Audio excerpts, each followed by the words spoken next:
What is a bandit sign in real estate? Guys, after this video, you're gonna know not only what a bandit sign is, but how these bandit signs, these signs that you're seeing all over the city, how they really can bring you smoking hot leads that bring you fantastic deals.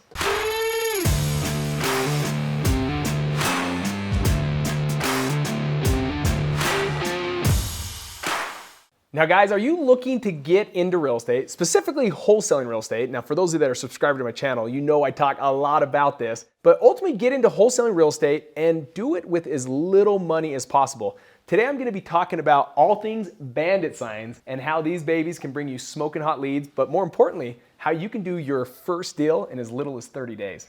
Now, what are these bandit signs? I wanted to make this as visual as possible by bringing one up here, and you can see that we have the number because we do actively use these guys. They still work.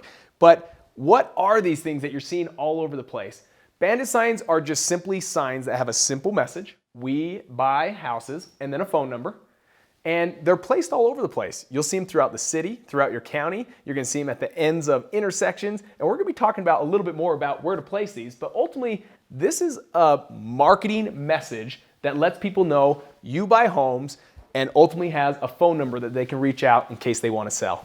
Are bandit signs illegal? Well, that depends on where you live. Some cities, they're gonna come to you and say, no, take those down. And if you don't take them down, we're gonna fine you. So what you wanna do is reach out to your city, reach out to your county, and just ask them. See what they do, see if they allow it or if they don't allow it. A good time to place them is right in line with all the political times when the signs come up and they're like, vote for so-and-so, put them right next to it. We buy houses. It's a great place and they already know a lot about the strategy of where to place the signs.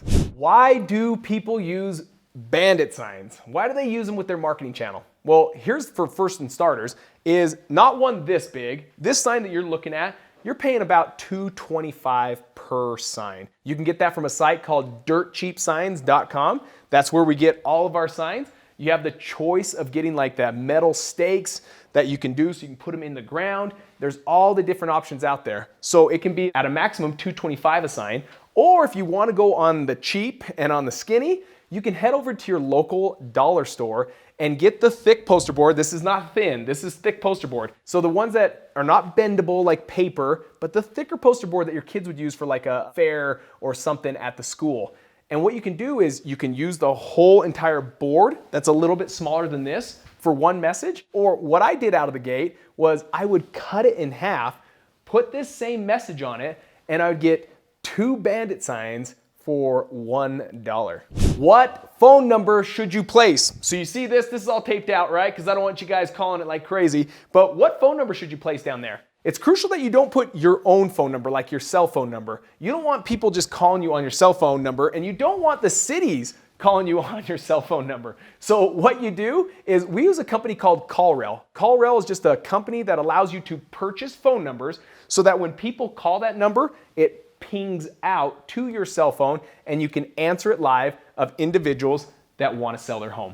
All right guys, when I first got into this, I was placing bandit signs everywhere. You would see my bandit signs all throughout all the major areas of the city and county. And it got to the point where I was like, I don't want to do this anymore. It was profitable, it was good, but I didn't want to be the one out there tacking up these signs everywhere throughout the city. So what I did is I ended up hiring this out. I found an individual that'd be willing to place these for me, and I'd pay him X amount of money per sign that he placed. So he would take anywhere from like 50 to 100 signs in a weekend and go place them throughout the city. Now, here's the interesting thing.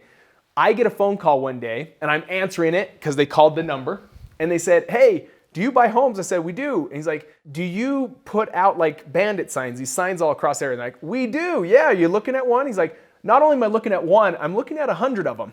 They're in the dumpster in the back of my lot where I work. And I'm like, what? And he's like, yeah, this individual that drives this car and looks like this. And I'm already sitting there thinking, this dirtbag, that's the guy I hired to go place the bandit signs. And he would call in every time and say, yep, ship shape, they're placed, they're already out there. He was getting paid. And the guy was just going to a local dumpster and dumping them in. So I remember calling this individual that was doing this for me. I'm like, hey, so-and-so, did you get your bandit signs out this week? He's like, oh my gosh, yes, they're in great areas. You should get a ton of phone calls. I'm like, well, I've already got one of those phone calls back. It's an interesting phone call. He's like, really? I'm like, yeah. It's a guy that said all 100 of these bandit signs, they're sitting back in his dumpster. He's like, oh man, that means someone must have followed me, grabbed all my bandit signs and threw them in the dumpster. I'm like, here's what's even crazier about the story. He said the individual had long hair and drove this car, and you have long hair and you drive that car. Are you sure you didn't throw them in? And that's when it went dead silent. And he's like, the individual is just throwing them away in the dumpster. So guys, if you're gonna hire this out, make sure you hire someone that's trustworthy. Where should I place these signs and how high should I place them? Where you're placing these signs, it's very crucial. You need as many eyes as possible to see them. So when you're out and about and you're placing the bandit signs, let me tell you some tips that are gonna help you on putting them in the best locations where these will actually work in your behalf. First and foremost, you need them at a high, like up on the telephone poles. You can't have them down on the ground. Now, if that's your last resort, because you have to stake it in the ground, that's okay. And maybe if it's a single lane road, that's okay, so the car can still see it. But when you're at an intersection where there's multiple lanes and you place it down low, the second lane over, third lane over, they won't be able to see this bandit sign. So it's crucial that you hang them up high enough. I say around 6-7 feet in the air, and you can either staple them to a telephone pole, zip tie them, whatever your choice is, but get them high enough so multiple car lanes can see each one of your bandit signs.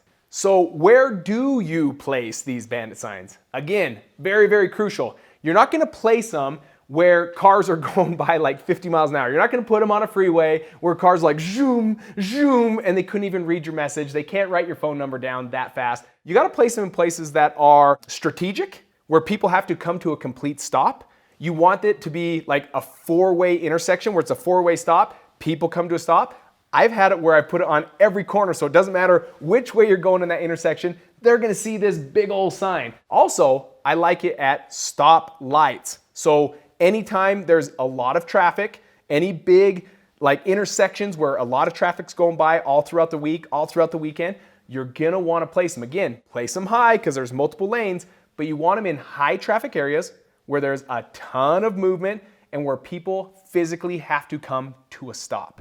A couple more places to think about is at the bottom, the off ramp of any like highway or freeway. When you come off the ramp and you have to come to a complete stop, this is a great place to place these. Another one would be high traffic areas. Think of like Walmart, Costco, Sam's Club, Home Depot, Lowe's. These are all high traffic parking lots where people are driving in and out of, and you don't want them on the driving in, you want them placed on the people driving out. Why? Because they have to come to a complete stop before they can leave the parking lot. Perfect place for these cute babies right here to bring you a lot of hot leads. Now guys, have you ever been out and you're looking at the bandit signs and you can see that people are like so ticked off that they spray paint across it and they write their own little message across it? I wanna know in the comments down below, what are some of the funniest things you've ever seen put on a bandit sign? So share those down below, and also share the love. Hit that like button. But I want to hear the funny stories with these bandit signs. When is the best time to place your bandit signs? We're really adamant that people go out Friday afternoon. Why? There's a couple reasons. First one is all the cities are done at around noon on Friday. And so when you're placing these things out, there's a good chance they're gonna stay up through the whole entire weekend until Monday, and some of the cities will rip them down for you. It's okay, they can rip them down, but it'll get the 3 busiest days of the week, Friday, Saturday, and Sunday, where people are driving all over where your bandit signs are. Another reason why I like the weekends is because it gets you through the busy sections, right? Monday through Thursday, it's okay, it's great, but the 3 best days of the week is gonna be your Friday, Saturday, Sunday. And so if you place it up on Friday and there's gonna be change in weather, there's gonna be rain, there's gonna be windstorms, hopefully it makes it through those Saturday and Sundays. But if you're placing them on Monday and there's a bunch of windstorms during the week and you have that bandit sign ripped off by the wind and now no one can see your message during those busy days of Friday, Saturday, Sunday, you're gonna lose out on a lot of opportunities. So be really specific on the days you put them out. The weekends have always served us the best. Now guys, as a free gift to each one of you, I've included a link down in the description that gives you access to my guide, Bad Properties, Big Profits. And what that is, it's just a guide that shows you step by step how to find these distressed properties, distressed owners, much like the Bandit signs, but there's gonna be other methods and strategies so that you can get out there, start finding these distressed properties, and ultimately do your first or next deal in as little as 30 days.